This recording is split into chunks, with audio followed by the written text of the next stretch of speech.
You're listening to The Intellectual Investor, episode number 103, interview with Jim Campbell.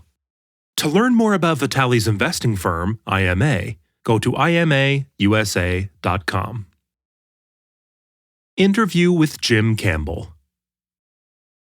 In this interview with Jim Campbell, host of radio show Business Talk and author of the book Madoff Talks, Vitaly gives a wide-ranging overview of Tesla and Elon Musk, from parallels between the transition to cars from horses, to the role that tax credits play in Tesla's valuation, to Musk's tweets. Vitaly covers the gamut of all things Tesla. Inside the Tesla story and the electric vehicles revolution, the leading investment money manager on Business Talk with Jim Campbell. Vitaly Katsenelson is CEO, Chief Investment Officer at Investment Management Associates, disciple of my investment hero, Warren Buffett. We had him on the show previously during one of the Berkshire Hathaway annual gatherings where 40,000 investors make the trek to Omaha. Primary focus is on discovering undervalued companies. He's also known for his uncommon common sense. Vitaly's a prolific writer, too.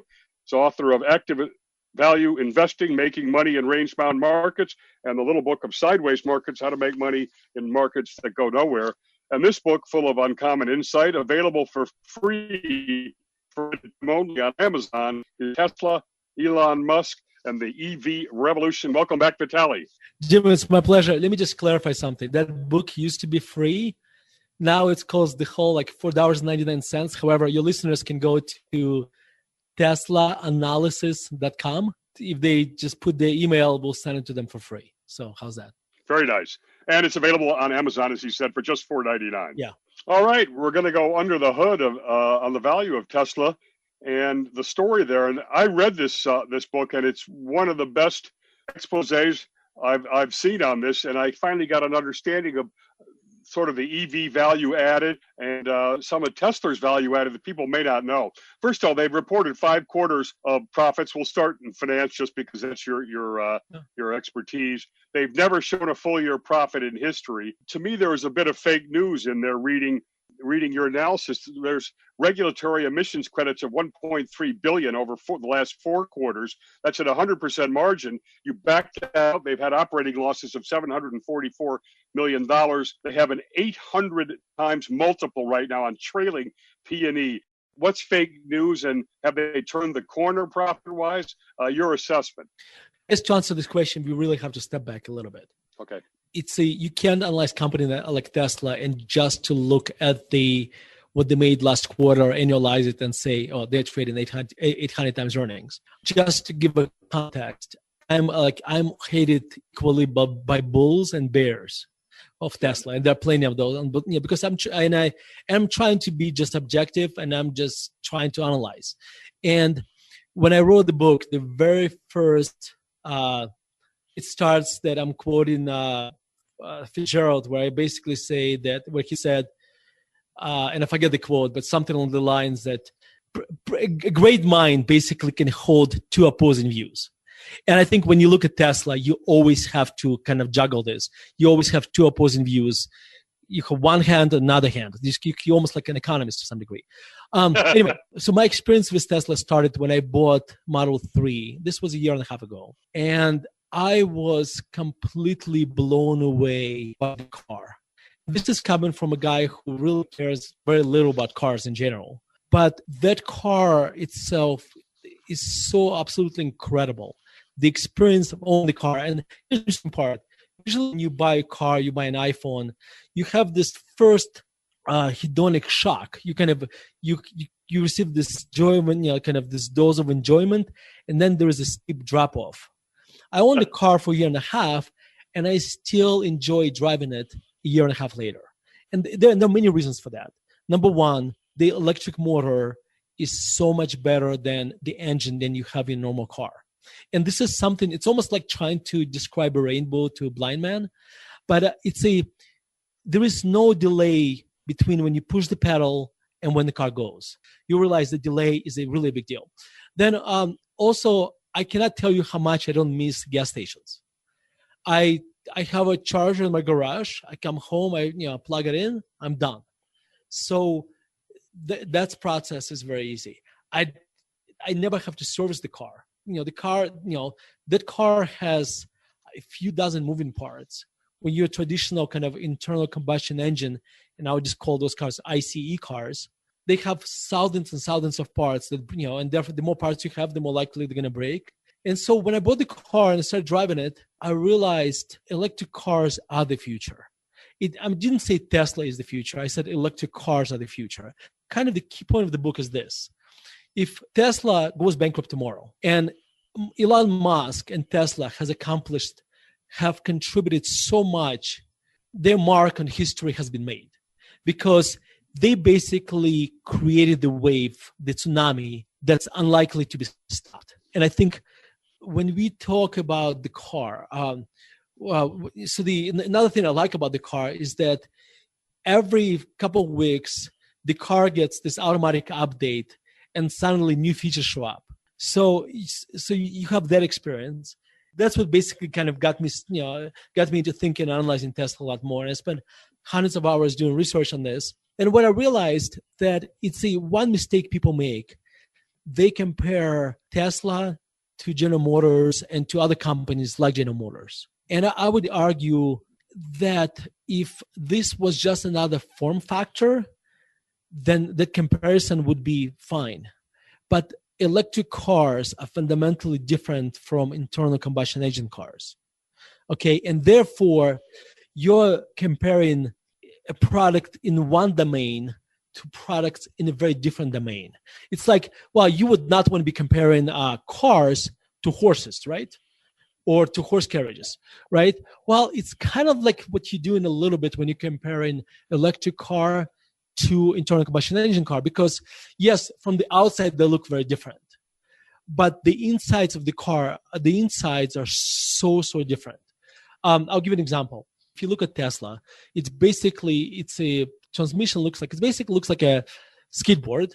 And then you have two engines. If it's a four-wheel drive, it has basically two engines the size of watermelons that are sitting right on the axles. That's it. And you don't have a lot very complex gear system, etc. transmission. That is it. In addition to that, it's a lot more of a hardware and software. My analogy in the book, and I think this analogy, it's not a perfect analogy, and analogies are rarely perfect, but I think it kind of drives the point very well, is that just like you could not compare an iPhone to a dumb phone, you cannot really, it's the comparison of electric car to ICE car. That's kind of like there are two different domains. Even though iPhone is called a phone, the calling feature is actually the least important one. It's really a computer that also makes phone calls. Where you look at the dumb phone, it's basically a little bit of a computer and mostly a phone. One of the very important points I make in the book is that as an investor, and I think it's very important as an investor, it's not a market kind of looks at General Motors, Fords, and Volkswagens and Mercedes, and assume those companies will transition successfully to electric cars. And that may happen, but I don't think it's a foregone conclusion. And the reason for that, because when you go from one domain to another, your assets become your liabilities. And this is and I think this point is incredibly important because General Motors employs probably I don't know how many, thousands and thousands of engineers that specialize in perfecting that engine, that specialize in things that are completely useless. You have a skill set that's completely useless in electric, okay. And so if you are recruiting engineers, first of all, the reason your assets become liabilities is because at some point you're going to have to let those engineers go, and they're unionized, and you're going to cannibalize your dealer network, right? That's servicing. Right. Yeah, exactly. So anyway. So I think that's let's do this. That's a starting point of our conversation, and then when you look at Tesla, just like an iPhone, like Apple completely disrupted the market. Tesla has, if you look forward 5 or 10 years out, they have a chance. I'm not saying it's a certainty to completely disrupt this market and have a market share, that is basically much greater than kind of a disproportionately high market share. If they succeeded that, and this is an if, and this is an important point, and this is where you were alluding to, and they actually make money on producing cars, then you can see the earnings being so much higher. And then, so then you may find out that the valuation is not as crazy as it appears. However, and I just wrote an article about this, which is actually not part of the book, but this is kind of like an addendum to the book. Mm-hmm. If you look at Tesla's valuation today, it assumes that has already happened. I'm gonna stop us right there and keep a little suspense as to what he thinks will happen if they turn the corner in our second segment. This is fascinating stuff. We're back with money manager Vitaly Katsenelson on Tesla. He was going through the way to look at the valuation, and just to give some background, right now at the price, the market value is 5 times the combined Ford and General Motors. Their stretch goal is 500,000 cars for Tesla. GM does 660,000 in the third quarter alone, and 10 million in total. The short sellers have always been after Tesla. Let me turn it over to Vitaly. Yeah. So if you look at Star Trek has this concept of a wormhole, where you can basically go through space by you have this shortcut through space, and you can go billions of light years in matter of sense because it's a wormhole. So I think today Tesla is trading like there's a wormhole through time. It basically assumes that Tesla has succeeded, which is an assumption, and then it's that it basically is able to produce maybe almost 10 million cars a year, and this is an important point, and that the probably hundreds of billions of dollars, or at least tens of billions of dollars of capital that's required to produce those 10 million cars has also did not that have happened and did not have a cost with them. So market completely ignores the time and the cost of getting to the production of those cars. So I was kind of in the reason I was why my analogies is not perfect, comparing like let's say dumb phones and smartphones, because producing cars, still it's a very capital intensive process. It requires a lot of capital. You still have to bend a lot of metal. So it's a software and hardware, but there is still plenty of hardware to be made. So anyway, and Tesla seems to have an ongoing cash, drain problem, which they dilute their holders by always getting, issuing equity, which makes sense because it's so overvalued. Before we get back to that, I want some of these other benefits from the EV cars really were interesting to me. One, you went through that the EVs are much more efficient than the complexity of the ICE cars, but there's regenerative electricity from braking. Explain that a little bit. Yeah. So what happens basically, when you're driving and you want to slow down, instead of you pushing brake, you just basically let off the gas pedal. I'm not sure what you call it. There's no gas, but electric pedal, I guess. You let off what would be called the gas pedal, and when the car starts naturally slowing down, and when it's slowing down, it starts generating electricity, which goes back into the battery. Wow. So, yeah. And there's a safety benefit from the trunk is actually in the front, acts like a bumper. Explain that a little bit. Yeah, so it's kind of interesting. So it's actually electric. I think it's probably going to be true to all cars, electric cars, not just Tesla. But basically, when there are two benefits. Number one, in the normal car there is an engine up front. So when you get in a car accident, head collision, the engine that's what pushed into the driver. In the electric car, there's a frunk, which is basically just an empty space where you can store extra luggage. And that is like an enormous energy absorbing bumper. There's another benefit also in a side collision. The battery provide, also absorb, because the battery is basically the bottom of the skateboard. and it also absorbs energy as well. So it's almost like you have this reinforced frame at the bottom as well. So it is a safer vehicle in general than a normal car.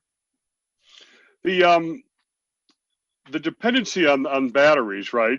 Yeah. First off, is there the risk and danger of these things catching fire that we're told about? Yeah. So let me actually tell you a story which is very interesting. That's not in the book. It's a story of how Tesla came to making the battery it's making today. I was listening to an interview of the guy who runs LG battery division, and he said a story. So this is 10, 15 years ago. Tesla wants to make an electric car, and they go to all the battery manufacturers and say, and asking them to make a battery for them. And everybody basically tells them to get lost because nobody wants to take a risk, with this little startup. Then they come to Panasonic, and at the time, maybe this probably was close to 10 years ago, the demand for laptops has declined temporarily because of iPads. So Panasonic had an overcapacity in the AA batteries, because I think those are the type of batteries that go into your laptop, I guess. So Panasonic said, fine, we'll give you our excess capacity in those batteries. And this is how Tesla started. This is why if you look at how the traditional battery design of ICE cars, if you look at the route that the traditional car manufacturers have taken with batteries, those are flat batteries, kind of like solid batteries, where Tesla has cylindrical batteries. Okay, so that's why. So the Tesla has taken a more difficult and more dangerous route into creation of its battery, because it's using chemistry which basically has a higher density of storage, so you can store more energy. And it charges faster. But the downside, it's more flammable. It's more volatile. And so the way Tesla is dealing with that, they created this very sophisticated battery management unit. It's almost like, imagine you have a I don't know, I forget the number, thousands of little batteries packed in this enclosure that is basically managed by a very sophisticated computer that constantly takes temperature readings, etc. And then if one of the blocks starts to overheat, it stops using it and redirects it to another block of batteries. So Tesla has taken a very kind of interesting approach to that. They took the problem and turned it into a bug and turned it into a feature, basically. So I think over time, in general, whenever, and this is true with almost any technology, whenever somebody gets mugged in a taxi, you don't see national news about it, right? When somebody gets mugged, taking Uber or Lyft, it's in the headlines of every newspaper or TV station, because those are new companies.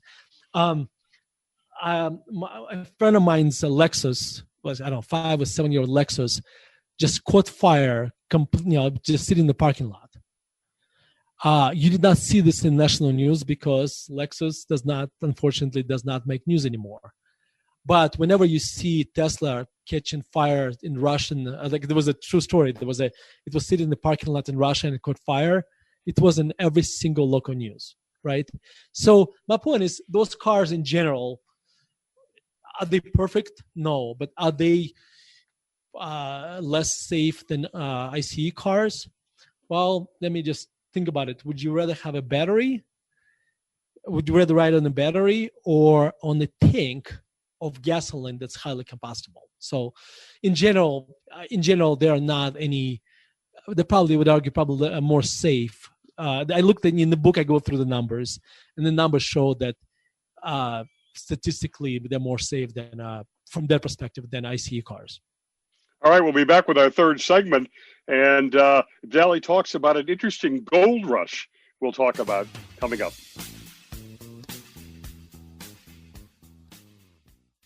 We're back with Vitaly Katsenelson. He's got a book on Amazon for just $4.99, or email him and you can Get it for free. Tesla, Elon Musk, and the EV revolution. Now, I was fascinated. One thing you started off saying, you don't miss gas stations, right? But right now, there's not a lot of places to charge your electric vehicle, which is going to induce some anxiety. You've seen kind of a future vision on what's going to unfold. Just Jimmy, clarify. Don't email me. Just go to teslaanalysis.com and get it there, because if you email me, I won't be able to help you. So when I got my car, my wife asked me, well, so how are we going to charge it? Like, so my car, the way it's charged today, I spend $700 and I basically have a 220 volt plug in my garage, similar plug you would have for your washer and dryer. And basically it takes 40 miles per hour to charge my car. And my car's capacity is about 310 miles. So if I charged it at home, it would take 7 hours. If you fill in a tank of gas at the gas station, it's going to take 10, 15 minutes. So you see the problem here, obviously. However, most of us, we sleep. So we drive, we get home, we get, park the car in the garage. We have, and most actually, so we can charge it. So we have 7 hours to charge it if we need a full charge. Number one. Number two, average American drives about 40 miles a day. So in other words, we don't drive enough that we need a full charge all the time. Point number, another point is that whenever we make draw a direct comparison between gas stations and charge stations, we are basically applying the thinking of the old domain to a new domain. If you want to build a gas station, it costs millions of dollars, and there's a huge environmental impact. To build a charging station would cost thousands of dollars, not millions of dollars.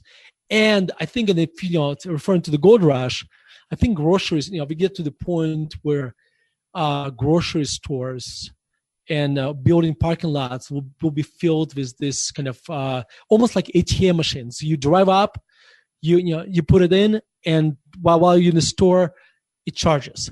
But here's a little caveat here too. Tesla has a few thousand superchargers in the United States. And when you charge your car, the supercharger, it basically, you can charge up to 80% of your car in about 20 minutes. So you go to a grocery store, you plug it in. When you come back, you're 80%, you're 250 miles charged. Okay. And I think the gold rush, the gold rush we're referring to is that the grocery stores will start attracting shoppers by having those charges on the parking lots. They probably won't be using their money. They'll be, you're going to have public companies, or companies will be raising money, and it's going to, and in the book I go through the numbers. It actually becomes a very attractive investment. The return on investment is fairly high, and because it doesn't really take that much capital to build one of those things. So what is it costing you to fill your tank up with electricity? Yeah, it's basically cost me about between $10 and $20 to get 300 miles. If I charge it at home, it costs maybe actually $8. If I charge it at the Tesla supercharger, it costs maybe closer to $20. And here's the interesting part. So the pushback I get, and I get this all the time, what about when you drive long distance? Okay. My argument would be twofold. Number one, you can still have so this is a weak argument, but in the short run, if you want to drive very far, you have a normal car and an electric car. So if you want to go far for a mile drive, you take your normal car. If for daily commute in the city, use your Tesla. But the strong argument is actually Tesla has all these superchargers throughout the United States. So I've drove to New Mexico, to Santa Fe from Denver, 360 miles, and there are superchargers, and it was not an event. Like, it just, we would, every 3-4 hours, we would stop by for 20 minutes. My car would get charged.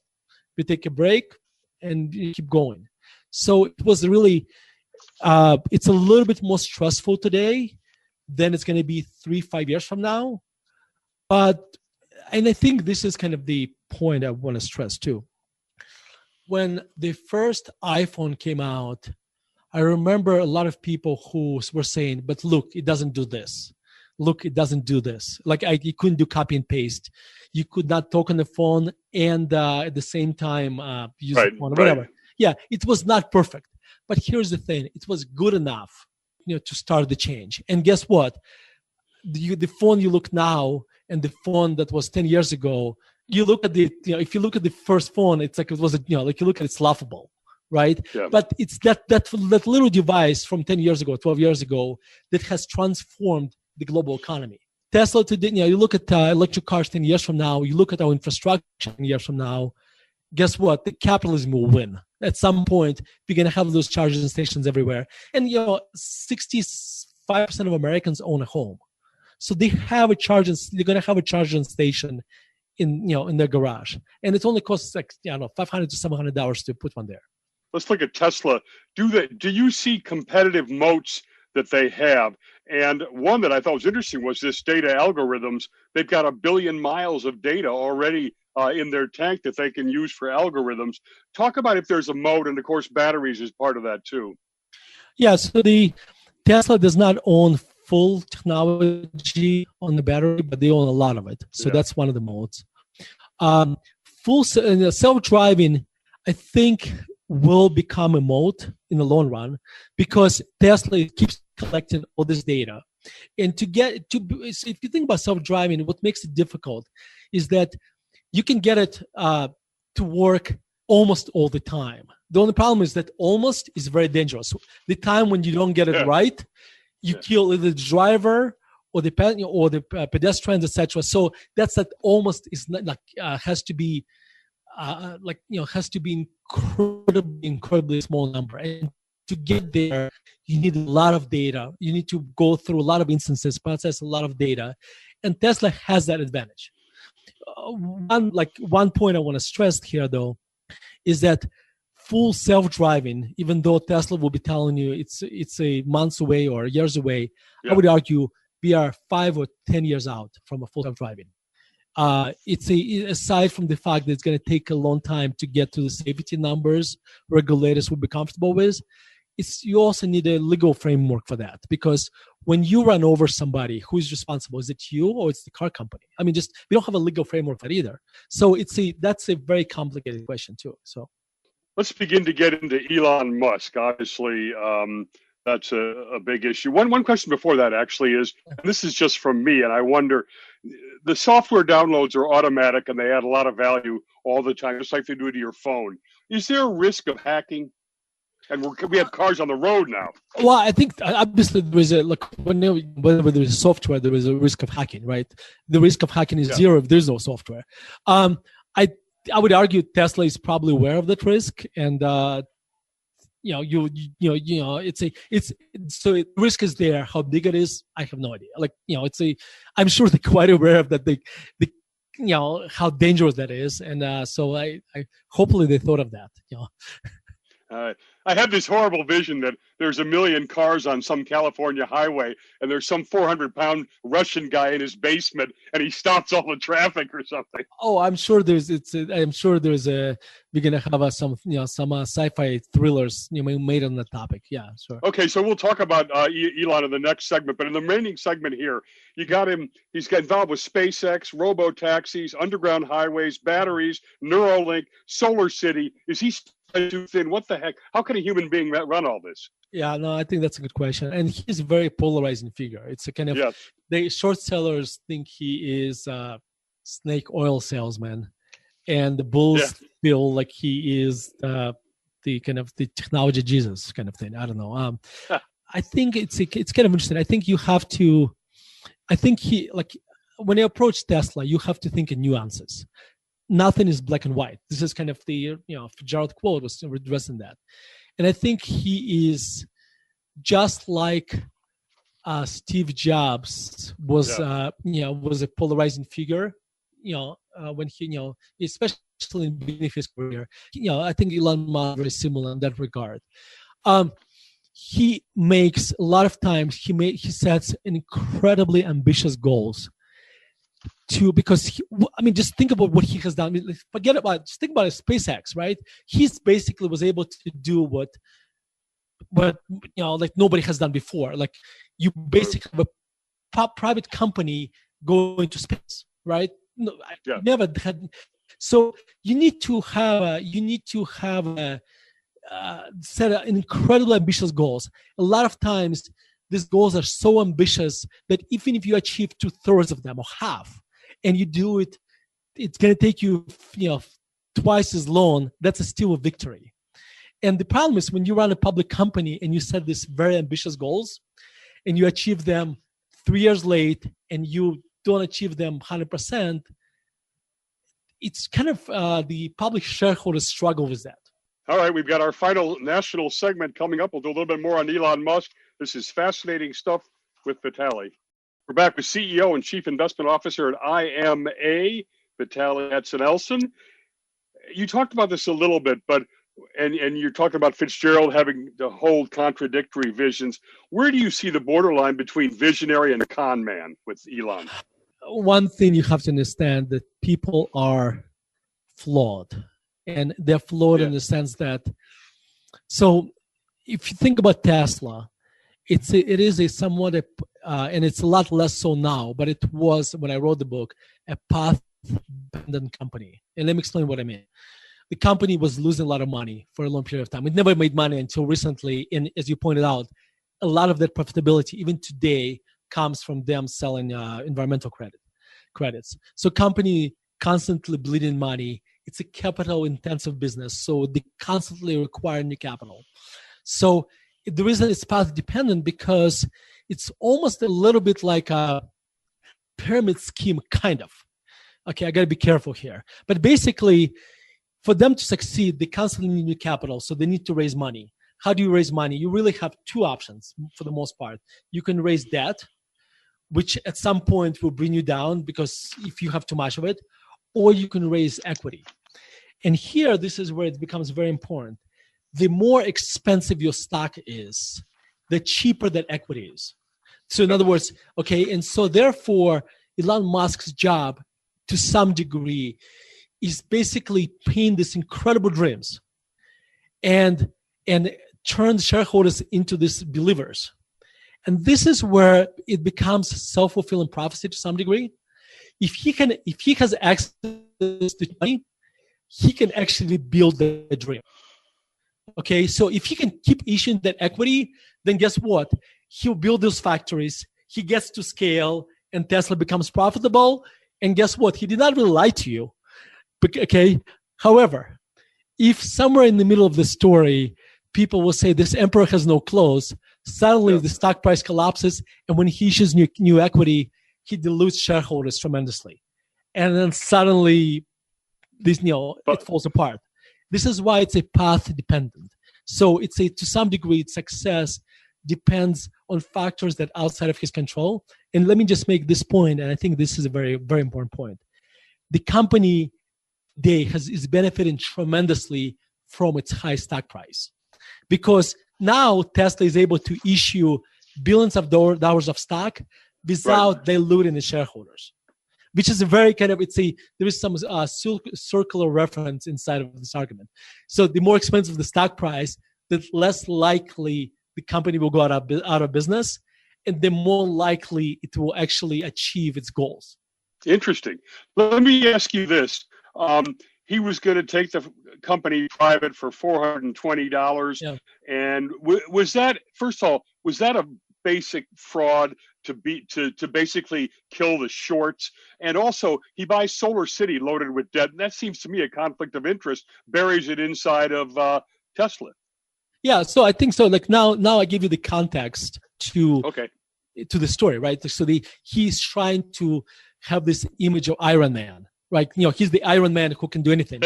So Solar City going bankrupt would basically kind of put a dent in this Iron Man image, right? So therefore, I think Solar City was never really cash generating enterprise, and probably was a failed enterprise. So them taking it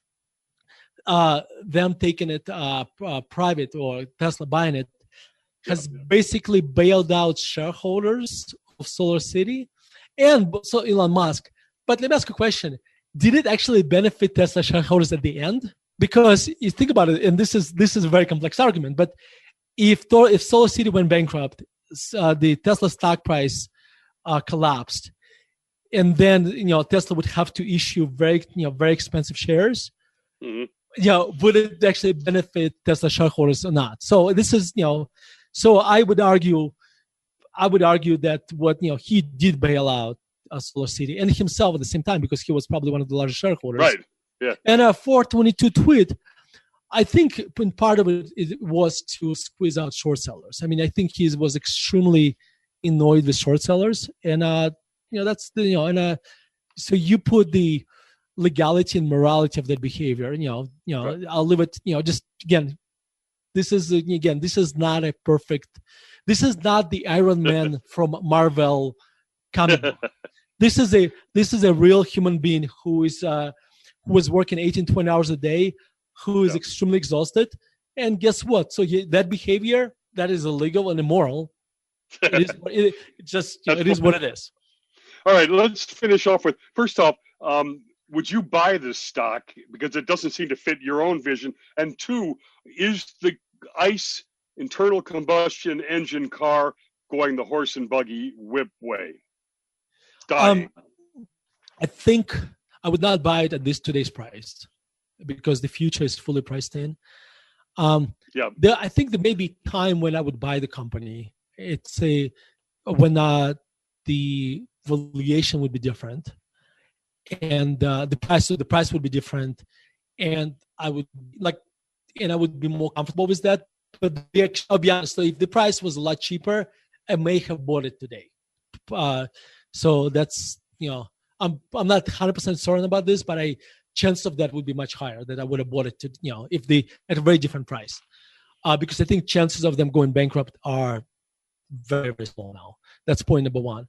To the ICE makers, I think the ICE cars are going away. The question is when, and it's very difficult for me to say when it's going to happen. But I think at some point we'll get to the point where my analogy would be, at some point there were a lot of horses when they cars at some point the streets of New York were still dominated by horses. Mm-hmm. And then the regulators, they said at some point, you know what, we should outlaw them. You can't ride a horse in the streets of New York anymore. You can ride a car. You can drive a car. And I think we'll get to some point, and I think the regulators will probably put the last nail into that. So I don't know where that point is yet. Like, I know that our electric grid infrastructure cannot handle, like, if we went overnight, which is impossible, to electric cars, our electric grid would collapse. We just can't handle it. So it's going to be a gradual transition, which would require us redoing our electric grid too. So and in the book I talk about this a lot too. And unfortunately, this would be 5-hour conversation with you, not a 40-minute conversation with you for us to address that. Well, we've certainly learned a lot. I've learned a lot, and I assume our listeners have. I want to thank Vitaly Katsenelson for his time. Thank you for listening. This and other investment articles by Vitaly Katsenelson are based on value investing principles that were first brought down from the mountain by Benjamin Graham and later were popularized by Warren Buffett. To learn more about these principles, visit investor.fm and listen to the first episode of this podcast, titled The 6 Commandments of Value Investing. To learn more about how Vitaly's investment firm uses these principles to create low-risk, long-term oriented portfolios, visit imausa.com. Enjoy life and prosper.